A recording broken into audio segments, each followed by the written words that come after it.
Ukuhlala emjondolo Yebo. kwabanye abantu kuyisici kakhulu. Namanje kuseyisici, yabona? Mm. Mm. I-security kuyisici kwabanye abantu lonto leyo. Mm. Manje uma ukwazi ukuyiveza lonto leyo sekunomngcwele, ngoba usuke ukholelwa kulento lempilo oyiphilayo futhi unethemba lokuthi mhlambe akulona ihlazo ukuthi uhlala emjondolo ngezonto leyo. Nezolo. Kuwukuthi nje isigaba sempilo Isigaba esiselapha, futhi kusho ukuthi omdala. uyohlezi usemjondolo, yabona? Mhm. Shiya-ke mina ukuthi-ke sengize ngakuthanda-ke phela amaconsi lawa sengize sakha ubuhlobo namagundane kanjani. Kodwa akusona isigaba ongadluleki kusona, Mhm. kuyadluleka kusona. Manje abanye abantu obese besukile emakhaya lapha bafuna ukwazeka nje ngathi empilweni bayaflowa nje, bahamba ngezisu nje yonke into ihamba kahle, yabo. Abafuni ukubonakala ngathi nabo bafike egabeni zempilo zezimpi. Iyona-ke lento enza ukuthi umuntu osemncane osemakhaya mekubuka lapho ubhuti wakhe ey'tshela ukuthi nje wena kulula yonke into. Mase efika kulento impilo enzima, mase efika eThekwini noma eGoli, mase ethola umzimba usuyaqala usefuna ukwenza into e-wrong. Ngoba wona azange umvezele ukuthi ikhona impilo enzima eGoli, yabo.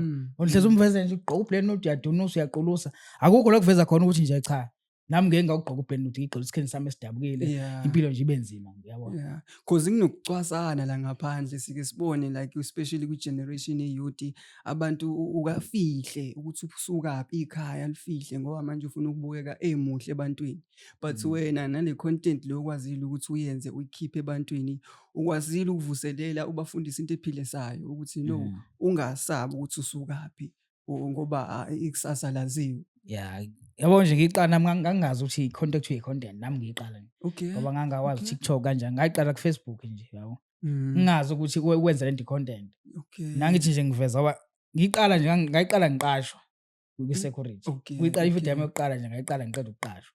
Yabo ngoba nganginalento ukuthi emakhaya ukuthatha khona lento ukuthi umncane kanje usube i-security, yabo. Ngathi akungiqale into engizoyigqugquzela mina ngayo, yabo. Ukuthi ngithole isithuba lokukhulu, yabo nje ukushaya ividiyo nje ukhuluma nawe ukuthi hey sengiqashiwe kanjani, yabo lento leyo. Leze nje ngikhulume nami lento esikhule emakhaya isatsho ukuthi i-security hey usuyoba i-security koze kovalwa-ke ayisekho enye into yophinda ilungu, yabo. Ngayiqala kanjalo le ngiyigqugquzela mina, bagcina sho nabanye abantu-ke beyithanda kanjalo kwaze kuphungula igama nje i-content kanjani. Kodwa nje mina ngiyiqala nje ngangivezela impilo yami, inkinga semjondolo. So awufake nje Hayi yakho mangase sihambe nayo manje ungafika kule ngishide eminyango manje. Okay.